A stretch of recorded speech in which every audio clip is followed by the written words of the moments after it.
Ayubowan channel 7 मध्याह्न प्रवृत्ति प्रकाशय समगिन मम दर्शी विजय सुंदर प्रथमेन अवधान्य प्रवृत्ति सिरस्थल वेत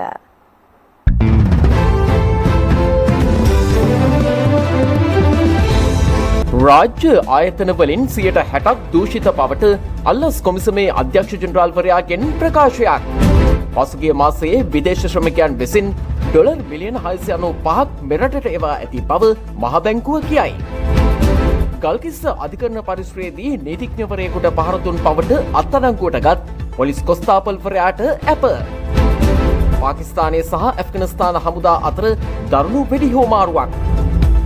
ඔස්ට්‍රේලියානු වේගපන්දු යවන ක්‍රීඩිකා ඇනබල් සදර්ලන්ඩ් සිය උපන්දිනයේදී ලකුණු 40ට කඩලු 5ක් දවා ගනිමින් වාර්තාවක් තබයි.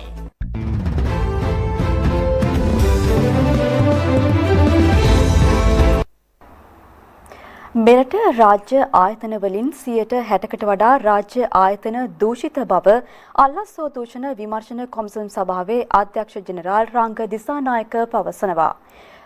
දූෂණ විරෝධී පනත සෑදූ පාර්ලිමේන්තුවේ සිටින පිරිස් වලටත් ඒ පිළිබඳ අවබෝධයක් නොමැති බවයි ඔහු වැඩිදුරටත් පෙන්වා දෙන්නේ. ලංකාවේ මිනිස්සු අල්ලස්සෝ දූෂණ චෝදනා විමර්ශන කොමිෂන් සභාව කිව්වහම ඒ මිනිසුන්ට පේන්නේ හොරු අල්ලන උසාවියට මිනිස්සු ඉදිරිපත් කරන හවසට ටීවී බැලුවහම සැකකාරයෙක් අරන් යන කොමිෂන් සභාවක් විදියට. ලංකාවේ ශ්‍රේෂ්ඨාධිකරණය මෑතදී තීරණය කරලා තියෙනවා ලංකාවේ ආර්ථික බිඳ වැටීමට හේතුව මොකද්ද කියලා. එය ශ්‍රී ලංකාවේ ජනතාවගේ මූලික අයිතිවාසිකම් කඩ කිරීමට හේතු වූ බව. හැබැයි අපිට ඒ නඩු තීන්දුවටත් එහා ගිහිල්ලා අපි ගාව තියෙන ෆයිල් දැක්කහම පේනවා ශ්‍රී ලංකාවට මේක උනේ කොහොමද? අපි කවුරුවත් සාමාන්‍ය මිනිස්සු විදිහට සල්ලි දෙන්නේ නැතුව පෙට්‍රල් ගහපු මිනිස්සු නෙවෙයි. අපි කවුරුවත් කඩේට ගිහිල්ලා සල්ලි දෙන්නේ නැතුව බඩු ගත්ත මිනිස්සු නෙවෙයි. හැබැයි එහෙනම් අපිට මොකද උනේ? ඊටාම පැහැදිලිව අපි හැමෝම මේ දූෂණය කියන වචනය කතා කරාට ඒක ඇත්තටම මොකද්ද? ඒක නිසා මොකද්ද උනේ කියන එක සහ ඒ නිසා රටක් විදිහට අපිට මොකද උනේ කියන එක සොයා බලන්නටම උනේ. රටක් විදිහට අපි 2004 දූෂණ විරෝධී ප්‍රඥාප්තියට අස්සන් තැබුවා. ඊට වසර 19කට විතර පස්සේ මේ දූෂණ විරෝධී පනත ගේන්නේ. දූෂණ විරෝධී පනත තවදුරටත් පෙර තිබූ පනත් 3ක් ඉවත් කරලා හදපු සහ අන්තර්ජාතික ප්‍රඥාප්තියට අනුකූලව හදපු නීතියක්. මේ කොමිෂන් සභාව සම්පූර්ණ ස්වාධීන ආයතනයක් විදිහට පවත්වාගෙන යාම සඳහා අවශ්‍ය සියලු ප්‍රතිපාදන දූෂණ විරෝධී පනතේ තියෙනවා. ඇත්තටම තියෙන්නේ මෙහි තියෙන සමහර සංකල්ප තේරුම් ගන්න බැරිකම විශාල ප්‍රශ්නයක්. අපේ අවාසනාව එය හදපු පාර්ලිමේන්තුවේ ඉන්න අයටත් ඒක තේරුම් ගන්න බෑ. සමහර අය කතා කරන ඒවා දැක්කහම මේවා හැදුවේ පාර්ලිමේන්තුවෙන්ද කියලා ප්‍රශ්න එනවා. මේ රටේ මිනිස්සු ආණ්ඩු වෙනස් කරනවා දූෂණයට විරුද්ධව. මේ රටේ කොයිතරම් මිනිස්සු අනිත් මිනිස්සු වැරදි කරන දේවල් දිහා අහක බලන් ඉන්නවද? Taman නොකරන්න පුළුවන්. හැබැයි අහක බලන් ඉන්නවද? අපේ ගණන් හැදීමේ හැටියට මං හිතනවා ලංකාවේ රාජ්‍ය ආයතන වලින් 60%කට වඩා දූෂිතයි. ඒවායේ ඉන්න අය. හැබැයි මේ ඔක්කොම දූෂණ විරෝධී. මේ ආකල්පමය වෙනස සිද්ධ වෙන්න ඕනේ. මේක අපේත් වැඩක්. අපිටත් මේකේ වැඩක් තියෙනවා කරන්න කියලා. එතන ඉඳන් තමයි මේක පටන් ගන්න වෙන්නේ. 2025 කාන්තා ගෝලීය නායකයන්ගේ සමුළුවට දිවෙරින් පිටත්ව ගිය අග්‍රාමාත්‍ය ආචාර්ය හරිනි අමරසූරිය ඊයේ චීනයේ බීජිං නුවර වෙත ළඟා වුණා. එෙහිදී අග්‍රාමාත්‍යවරියට උණුසුම් පිළිගැනීමක් හිමි වුණා. මහජන චීන සමූහ ආණ්ඩුවේ ආරාධනෙන් 2025 කාන්තා ගෝලීය නායකයන්ගේ සමුළුවට සහභාගී වීම සඳහා අග්‍රාමාත්‍ය ආචාර්ය හරිනි අමරසූරිය චීනයේ බීජිං වෙත පැමිණියා. චීන ජාතික ගුවන්විදුලිය සහ රූපවාහිනී පරිපාලන අමාත්‍ය පාවෝ ෂවුමින් විසින් අග්‍රාමාත්‍යවරිය මෙහිදී පිළිගනු ලැබුවා. මෙම සංචාරයේ පළමු දින අග්‍රාමාත්‍යවරිය චීනයේ තහනම් නගරයේ සහ චීන මහා ප්‍රාකාරයේ නැරඹීමට එක්ව සිටියා. Imperial Palace. That's so who was the first? Which dynasty built it first? Here, the Forbidden City was for the Ming Dynasty first, and then the Qing Dynasty. So this Imperial Palace was for two dynasties. Typical and a very special year for us, for the Palace Museum this year. So the UNESCO ලෝක උරුමයන් වන තහනම් නගරය අධිරාජ්‍ය ගෘහ නිර්මාණ ශිල්පය සහ ජාතික වශයෙන් සංරක්ෂිත එකතුවක් වන අතර චීනයේ ඓතිහාසික ශිල්පීය වටිනාකම විදහා දක්වන චීන මහා ප්‍රාකාරය චීනයේ සංරක්ෂිත සංකේත වනවා. ඉදිරි දිනවලදී අග්‍රාමාත්‍යවරිය 2025 කාන්තාවන් පිළිබඳ ගෝලීය නායකයන්ගේ සමුළුවට සහභාගී වන අතර චීන ජනාධිපති ෂී ජින්පින් සහ මහජන චීන සමූහ ආණ්ඩුවේ රාජ්‍ය කවුන්සිලේ අග්‍රාමාත්‍ය ලී ක්වෑන් සමග දීපාර්ශ්වික සාකච්ඡා පැවැත්වීමට නියමිතව තිබෙනවා.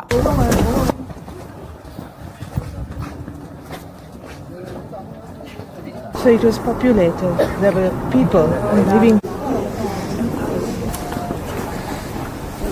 Oh, that's the place. Yeah.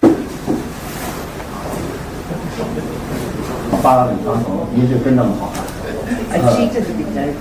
Thank you. 送给您的一个长城的金文化。Thank you so much.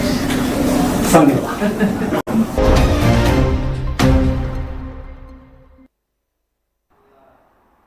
Galkissa අධිකරණ පරිශ්‍රය තුළදී පොලිස් නිලධාරියෙකු විසින් නීතිඥවරයෙකුට පහර දුන් සිදුවීමට අදාළව චෝදනා එල්ල වූ පොලිස් නිලධාරියා අපමත මුදා හැරීමට ගල්කිස්ස මහේස්ත්‍රාත්වරයා නියෝග කර තිබෙනවා. රුපියල් ලක්ෂ බැගින් වූ ශරීර අපමත අදාළ කොස්තාපල්වරයා මුදා හැරීමටයි ගල්කිස්ස මහේස්ත්‍රාත්වරයා නියෝග කළේ. මේ අතර සිද්ධියට අදාළ ජ්‍යෙෂ්ඨ නීතිඥවරයා එම පොලිස් නිලධාරියට බැන තර්ජනය කර රාජකාරියට සාපරාධී බලහත්කාරය පෑම සම්බන්ධයෙන්ද විමර්ශන ක්‍රියාත්මකයි. පොලිස් මාධ්‍ය කොට්ටාශය සඳහන් කළේ බොරලැස්ගමුව ප්‍රදේශයේ පිහිටි අදාළ නීතිඥවරයාගේ නිවසට පොලිසිය පැමිණි අවස්ථාවේ ඔහු නිවසේ සිට නොමැති බවයි. පසුගිය සිකුරාදා දිනයේ ගල්කිස්ස අධිකරණ භූමියෙන් නීතිඥවරයෙකුගේ මෝටර රථයක් පිටතර ගැනීමේදී ඇති වූ සිද්ධියකදී පොලිස් නිලධාරියෙකු විසින් නීතිඥවරයෙකුට පහර දුන් බවට චෝදනා එල්ල වී තිබුණා. එම අවස්ථාවේ අදාළ නීතිඥවරයාද තවත් ජ්‍යෙෂ්ඨ නීතිඥවරයෙකු සමග පොලිස් කොස්තාපල්වරයාට පරුෂ වචනයෙන් බැනවදින වීඩියෝවක් සමාජ මාධ්‍ය තුල හුවමාරු වුණා. මේ අතර සිද්ධිය සම්බන්ධයෙන් පොලිස් මාධ්‍ය කොට්ටාශයේද නිවේදනයක් නිකුත් කර තිබුණා. අදාළ නීතිඥවරයා විසින් පොලිස්පතිවරයාට ඍජුව අමතා සිද්ධියට සම්බන්ධ පොලිස් නිලධාරියා අත්අඩංගුවට ගැනීමට කටයුතු කර ඇති බවට අසත්‍ය මතයක් සමාජගත වෙමින් පවතින බව එම නිවේදනයෙන් දැක්වෙනවා. නීතිඥවරයා විසින් එම අවස්ථාවේදී දුරකථනය හරහා පොලිස්පතිවරයා සම්බන්ධ කර ගැනීමට උත්සාහ ගන්නා බවට ඒත්තු ගැන්වෙන ආකාරයට ඔහු විසින් ප්‍රියන්ත මගේ ජූනියර් බැජ් එකේ ප්‍රියන්තට කියන්න මට ගන්න කියලා නැත්නම් ප්‍රියන්තගේ නම්බරය දෙන්න යනුවෙන් සඳහන් ප්‍රකාශය එම වීඩියෝ දර්ශනවල දක්නට ඇති බව වාර්තා වනවා. කෙසේ වෙතත් මෙම සිදුවීමට අදාළ එම නීතිඥවරයා සහ පොලිස්පතිවරයා අතර කිසිදු දුරකථන සංවාදයක් සිදු වී නොමැති බව පොලිස් මාධ්‍ය කොට්ටාශය සඳහන් කළා. පොලිස්පතිවරයා අදාළ සිද්ධිය දැනගැනීමෙන් අනතුරුව ගල්කිස්ස කොට්ටාශ පහර ජ්‍යෙෂ්ඨ පොලිස් අධිකාරීවරයාට සහ ගල්කිස්ස මුලස්ථාන පොලිස් පරීක්ෂකවරයාට සිදුවීම සම්බන්ධයෙන් නිසි විමර්ශනයක් සිදු කිරීමට නියෝග කර ඇති අතර කිසිදු අවස්ථාවක සිද්ධියට සම්බන්ධ පොලිස් නිලධාරියාව අත්අඩංගුවට ගැනීමට නියෝගයක් ලබා දී නොමැති බවද සඳහන් වනවා. කෙසේ වෙතත් පොලිස්පතිවරයා විසින් අදාළ නිලධාරීන් දුරකථනයෙන් සම්බන්ධ වන අවස්ථාව වන විට සිද්ධියට සම්බන්ධ පොලිස් නිලධාරියා අත්අඩංගුවටගෙන අධිකරණය වෙත ඉදිරිපත් කර තිබූ බව පොලිසිය ප්‍රකාශ කළා. මේ සම්බන්ධයෙන් ත්‍රිකුණාමලයේදී පොලිස්පතිවරයා මාධ්‍යයට මෙලෙස අදහස් පළ කළා. මම හිතන්නේ නීතිඥවරයාගේ හැසිරීම ඔහු නිර්වත් වුණා පමණක් නෙවෙයි සමස්ත නීතිඥ ප්‍රජාවම නිර්වත් කරා. එවැනි නිර්වත් කරපු නීතිඥ කෙනෙක් මම හිතන්නේ සමස්ත ගුණගරුක නීතියේ බලය අගය කරන නීතිඥවරුන්ට පිණි සිටින්න බෑ. ඒ තරම් අසෝබනයි අශික්ෂිතයි. ඔහුගේ මිනිස්සු අධ්‍යාපනය ලබන්නේ හික්මීමට නැත්නම් ගුණගරුකත්වයට මේ වගේ රටක නීතිය බලාත්මක කරන අවධිය නීතිඥයෙක් මෙවැනි ආකාරයෙන් හැසිරීම දැඩි කනගාටුවට පත් වෙනවා. විශේෂයෙන්ම මමත් නීතිඥයෙක් වශයෙන් දැඩි කනගාටුවට අප්‍රසාදයට පළ කරන මෙවැනි නීතිඥවරයෙක්ගේ හැසිරීම. කෙසේ නමුත් අපි අපක්ෂපාතී සාධාරණ පරීක්ෂණ පැවැත්වනවා. මේ සියලු අටයුතු ඒ ආකාරයෙන් වෙනවා. අපිට පුද්ගලයා අදාළ නැහැ. පුද්ගලයාගේ හැසිරීම වැරද්ද කොතනද ඒ වැරද්ද වෙනුවෙන් නීතිය ක්‍රියාත්මක කරනවා. මහජන ආරක්ෂක අමාත්‍ය ආනන්ද විජේපාලද අදහස් පළ කළා. පොලිස් නිලධාරී නීතිය ක්‍රියාත්මක කිරීමේ නිලධාරීන් හැටියට උසාවි භූමිය තුළ රාජකාරී සඳහා පවර්ලා තිබුණා. රාජකාරී සඳහා යොදවලා තිබුණා. එවැනි රාජකාරියක යෙදී සිටින නිලධාරියෙකුට සිදු බලපෑමක් සම්බන්ධයෙන් මේ වෙනකොට ඔහුගේ පාර්ශ්වයෙන් පැමිණිල්ලක් ලැබිලා තියෙනවා. අපි පොලිස් දෙපාර්තමේන්තුවේ සියලුම නිලධාරීන්ට මේ වෙලාවේ ප්‍රකාශ කරන්න අවශ්‍යයි. ඒ නිලධාරියාට යම් අගතියක් අසාධාරණයක් වෙනවා නම් ඒ වෙනුවෙන් පොලිස් සේවා ඇමතිවරයා හැටියටත් පොලිස් දෙපාර්තමේන්තුව හැටියටත් පෙනී සිටින්න අවශ්‍යයි. ඒ වෙනුවෙන් මැදිහත් වීම කරනවා. මේ වෙනකොට අධිකරණ ක්‍රියාමාර්ග රාහව රක්ෂිත බන්ධනාගාරගත කරලා තියෙනවා. ඒ නිසා ඒ පිළිබඳව මා වැඩිදුර පැහැදිලි කිරීමක් කරන්නේ නැහැ. කෙසේ වුවත් ඒ අවස්ථාවේ ඒ ආරවුලට සම්බන්ධ වූ නීතිඥයාගේ හැසිරීම පිළිබඳව අපි මේ වෙලාවේ දැඩි කනස්සල්ල පළ කරනවා. ඔහුගේ අශෝභන හැසිරීම මා හිතන්නේ අධිකරණයට කරපු අපහාසයක් ඇටියට තමයි සලකන්නේ. පොලිස් නිලධාරියාගේ පැත්තෙන් ලැබුණු ප්‍රකාශයන් පදනම් කරගෙන මේ වෙනකොට විමර්ශන ක්‍රියාත්මකයි. ඒ හින්දා අපි ඒ ආකාරයෙන් රාජකාරියට බාධා කරමින් උසාවි භූමියේ උසාවියට අපහාස කරමින් හැසිරිච්ච ඒ නීතිඥයා සම්බන්ධිනුත් ඉදිරි ක්‍රියාමාර්ග ගන්නවා. මේ වෙනකොට ඒ සියලු විමර්ශන ක්‍රියාත්මක වෙමින් පවතිනවා. අපි හැමදාමත් කිව්වා වගේ නීතියට උඩින් කිසියකුත් නැහැ. අපිට තරාතිරම අදාළ නැහැ. සියලු දෙනා නීතියේ රැහැනට අපි ගේනවා. ඉතින් අපි පොලිස් දෙපාර්තමේන්තුවේ සියලු නිලදරුවන්ට කියන්නේ ඔබේ නීතිය ක්‍රියාත්මක කිරීමේ කාර්යභාරය ඔබ නිවැරදිව කරන්න. ඔබේ රැකවරණ වෙනුවෙන් අපි පෙනී සිටිනවා.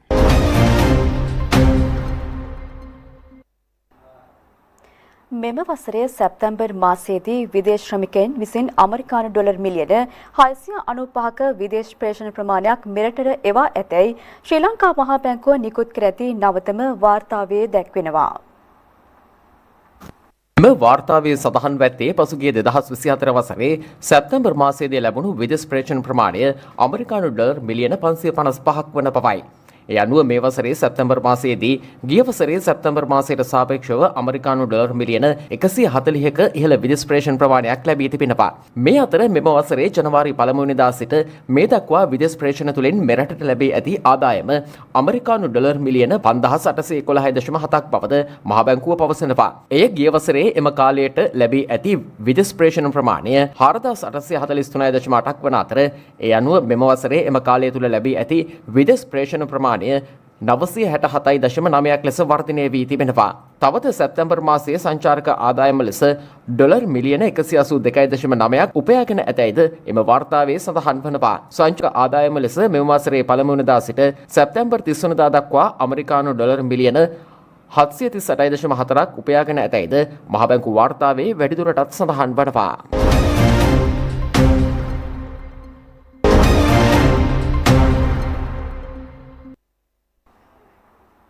කිසිදු දේශපාලන මැදිහත්වීමකින් තොරව දූෂිතයන්ට එරෙහි විමර්ශන ඉතා හොඳින් සිදුවන බවත් එම නිසා සමස්ත විපක්ෂයම එකතු වීමට උත්සාහ දරන බව නියෝජ්‍ය අමාත්‍ය නාමල් කරුණාරත්න පවසනවා. කොළඹදී මාධ්‍යට අදහස් දක්වමින් නියෝජ්‍ය අමාත්‍යවරයා මේ බව ප්‍රකාශ කළා. රට සුනාමි ආවා, මහා ගම්වතුර ආපදාව, මහා දැවැන්ත නායම් ආවා, කොරෝනා වසංගතයක් ආවා, රටට මහා විපත්තිකර තත්ත්වයන් ආවා. රටේ ආර්ථිකය ඒගොල්ලෝ විසින්ම කඩා වැට්ටුවා.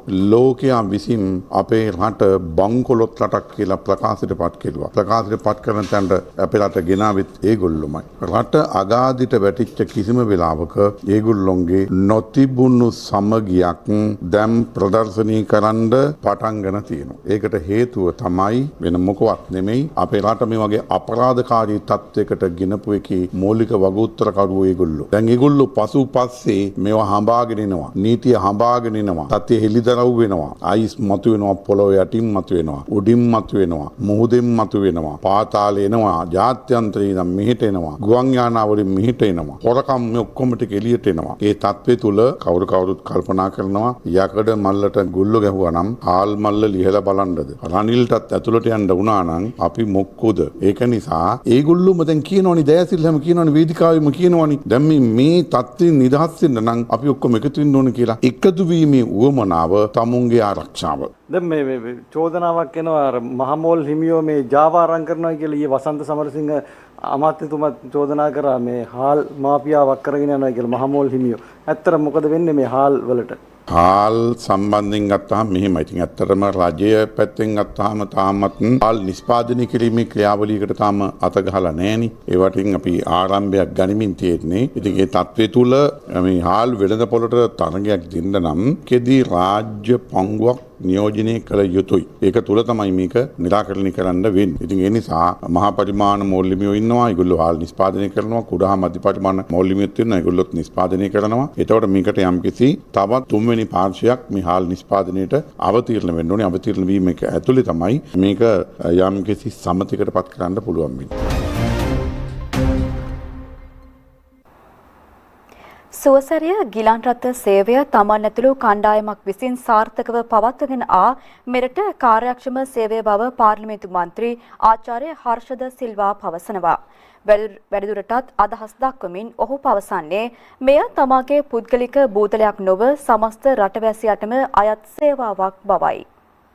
සුවසරිය කියන්නේ හර්ෂගේ බූදලයක් නොවන බව මම හොඳටම දන්නවා. රටේ මිනිස්සුත් දන්නවා. ඒක කවුරුත් දන්නවා. දන්න දෙයක් නොදන්න දෙයක් නෙමෙයි. ඒක බොහොම අමාරුවෙන් හදපු දෙයක්. ඉතින් ආණ්ඩුව තමයි කියන්නේ මේක මේ මගේ බූදලයක් කියලා. ඉතින් ඒගොල්ලොන්ගේ මානසික ප්‍රශ්නයක් විසඳ ගන්න ඒගොල්ලොන්ට පාට වෙනස් කරන්න ඕන, නම හලන්න ඕන නම් ඒක ඉතින් මට කියන්න දෙයක් නැහැ. අපි ඔක්කොටම ඕන කරලා තියෙන්නේ මේ සුවසරිය තවදුරටත් ඉස්සරහට ශක්තිමත්ව අරගෙන යන්න. අපි 88කින් පටන් අරන් 297කට ගිහිල්ලා 325කට ගිහිල්ලා දැන් අපි මේක 475ක් වෙනකන් වැඩි වෙනවා. ටාටා එකේ සභාපති ලංකාවට ආවා. ඔහු අපිත් සමග සාකච්ඡා කරා. මගෙන් පුද්ගලිකවම ඇහුවා ටාටා එකට තව මොනවද කරන්න පුළුවන් කියලා. අපි කෙලින්ම කිව්වා අපිට පුළුවන් නම් තව ඇම්බියුලන්ස් 100ක් දෙන්න කියලා. මම දන්න දෙයක් තමයි ඉන්දියන් රජයත් ටාටා කම්පැනියත් අතර තව 150ක් විතර ගිලන් රථ ලැබෙනවා. ඉතින් හොඳයි. අතිශයින්ම හොඳයි. ඉතින් අපිට ඕන කරලා තියෙන්නේ මේක තවදුරටත් ශක්තිමත් කරන්න. එච්චරයි. ප්‍රශ්නේ තියෙන්නේ දැන් 1990 සුවසරිය කියන්නේ බ්‍රෑන්ඩ් එකක් ගන්න. මේ බ්‍රෑන්ඩ් එක හදන්න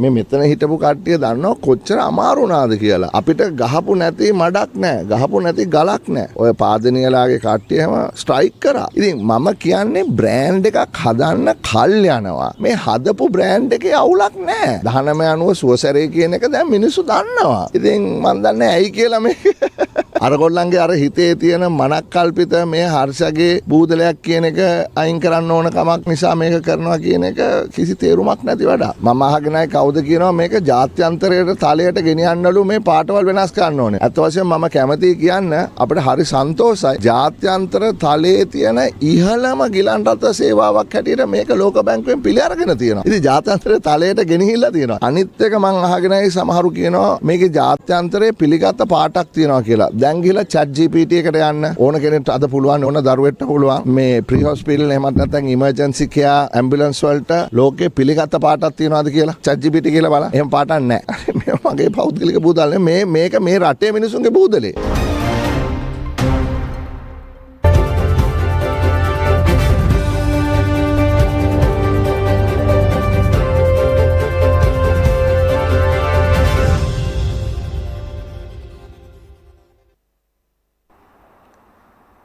ගාසා තීරයේ ජීවත් වන ජනතාව වෙනුවෙන් පවුම් මිලියන 20ක මානුෂීය ආධාර ලබා දෙන බව බ්‍රිතාන්‍ය අග්‍රාමාත්‍ය කීර් ස්ටාමර් පවසනවා.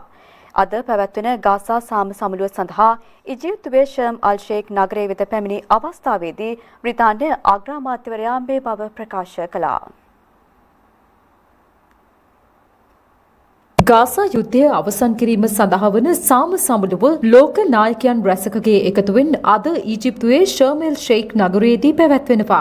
එම සමුළුවට පැමිණි අවස්ථාවේදී බ්‍රිතාන්‍ය අග්‍රාමාත්‍යවරයා ප්‍රකාශ කර සිටියේ ගාසා තීරයේ විසින ජනතාව වෙනුවෙන් එක්සත් රාජධානිය විසින් පවුම් මිලියන 20ක මානුෂීය ආධාර පැකේජයක් ලබා දීමට තමන් කටයුතු කරන බවයි. එහිදී දෙපාර්ශ්වයේම ජනතාව වෙනුවෙන් ආරක්ෂිතව සිය ජීවිත නැවත ගොඩනගා ගැනීමට හැකිවන පරිදි සාම සැලැස්ම සම්පූර්ණයෙන්ම ක්‍රියාත්මක කිරීමට අවශ්‍ය සෑම සහායක්ම ලබා දෙන බවද අග්‍රාමාත්‍යවරයා ප්‍රකාශ කොට තිබෙනවා. මේ අතර ගාසා තීරයේ ප්‍රාණ අපකරුවන් ලෙස රඳවා සිටින ඊශ්‍රායල ප්‍රාණ අපකරුවන් නිදහස් කිරීමට හමාස් සංවිධානය විසින් අද පියවර ගැනීමට නියමිත බව විදෙස් මාධ්‍ය වාර්තා කළා. ඒ හා සමානවම ඊශ්‍රායල සිරභාරයේ සිටින පලස්තීන සිරකරුවන් 250 දෙනෙකුද නිදහස් කිරීමට පියවරගෙන ඇති බවයි වාර්තා වන්නේ. කෙසේ වෙතත් ඇමරිකානු ජනාධිපති ඩොනල්ඩ් ට්‍රම්ප් පවසන්නේ සටන් විරාමය තවදුරටත් පවතිනු ඇති අතර ගාසා තීරය සඳහා සාම මණ්ඩලයක් ඉක්මනින්ම පිහිටුවීමට කටයුතු කරන බවයි.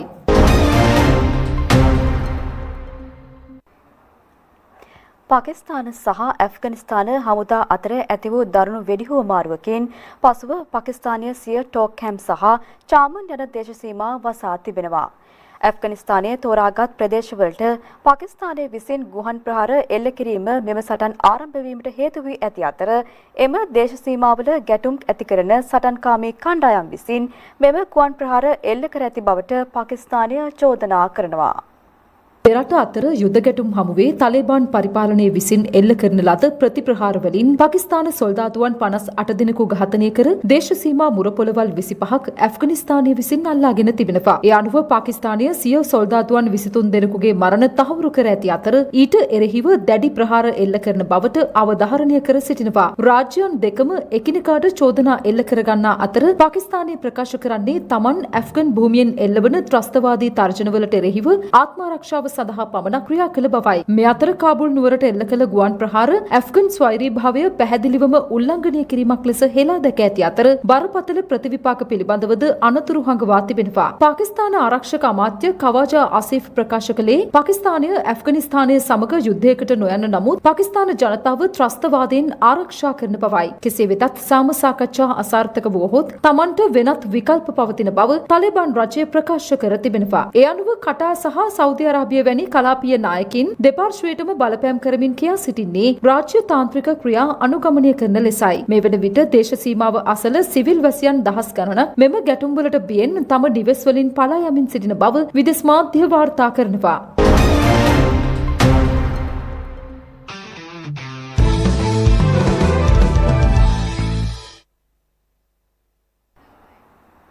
පසුගියදා පැවති ඉන්දිය ඕස්ට්‍රේලියා ක්‍රිකට් තරගයේ ලකුණු 40ට කඩලු 5ක් දවා ගැනීමට ඕස්ට්‍රේලියානු ක්‍රීඩිකා ඇනබෙල් සදර්ලන්ඩ් සමත් වුණා. 24 හැවිරිදි ඇය සිය උපන්දිනයේදී මෙම වාර්තාව පිහිටවීම ක්‍රිකට් ඉතිහාසයේ විශේෂත්වයක් වනවා. ක්‍රීඩකයෙකුට හෝ ක්‍රීඩිකාවකට තම උපන්දිනයදා සිය රට වෙනුවෙන් ක්‍රීඩා කිරීමට ලැබෙන භාග්‍ය පසුගියදා එක්දින කාන්තා ලෝක කුසලාන තරගාවලියේදී දක්නට ලැබුණා. එහිදී ඉන්දිය ඕස්ට්‍රේලියා තරගයේදී ඕස්ට්‍රේලියානු වේගපන්දු යවන්නේක වූ ඇනබෙල් සදර්ලන්ඩ්ට සිය 24 වන උපන්දිනයේ යෙදී ඇති දිනේදී පැවති තරගයේදී ලකුණු 40කට කඩලු 5ක් දවා ගැනීමට හැකි වුණා. ඒ අනුව තම උපන්දිනයදා එක්දින තරගයක කඩලු 5ක් දවාගත් පළමු පන්දු යවන්නේ බවට ඇනබෙල් සදර්ලන්ඩ් ක්‍රීඩා වාර්තා පොතට එක්වනවා. Straight down the ground to Wareham who chops on and it's 5 for Annabelle Sutherland. What a spell.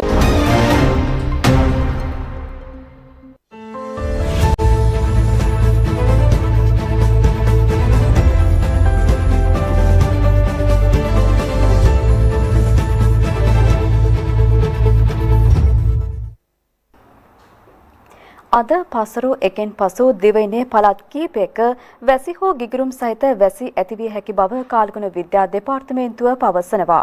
මේ අතර මධ්‍යම සබරගමුව පළාත්වල සහ ඌව පළාතේ ඇතැම් ස්ථානවල උදෑසන කාලයේදී මේදුම් සහිත තත්ත්වයක් පැවතිය හැකි බවට එම දෙපාර්තමේන්තුව නිවේදනය කළා.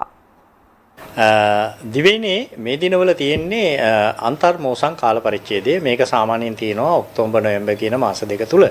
එතකොට මේ කාලෙදී බොහෝ විට වර්ෂාව ලැබෙන්නේ උදේ කාලයේ හොඳට පායනවා. සවස් යාමයේ හෝ රාත්‍රී කාලයේ වැසි හෝ ගෙගුරුන් සහිත වැසි තත්ත්වයන් තමයි දිවයින පුරා ව්‍යාප්ත වෙන්නේ.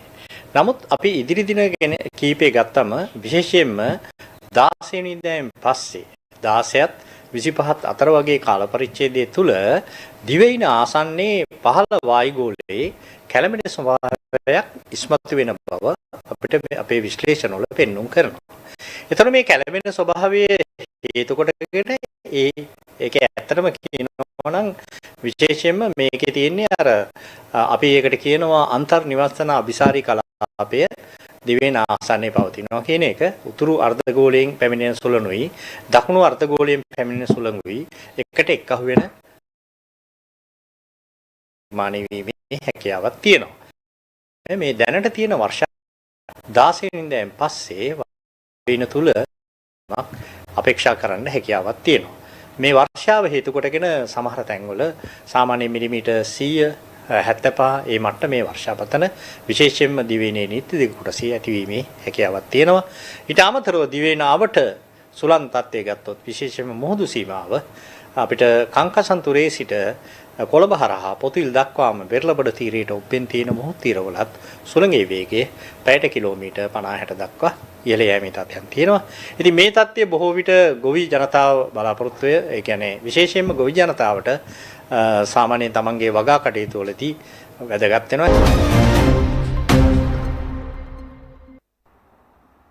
අපගේ ප්‍රවෘත්ති ප්‍රකාශය මෙන්න නිමවට පත්වනවා. අපගේ මීළඟ ප්‍රවෘත්ති ප්‍රකාශය සවස් 6ට බලාපොරොත්තු වන්න.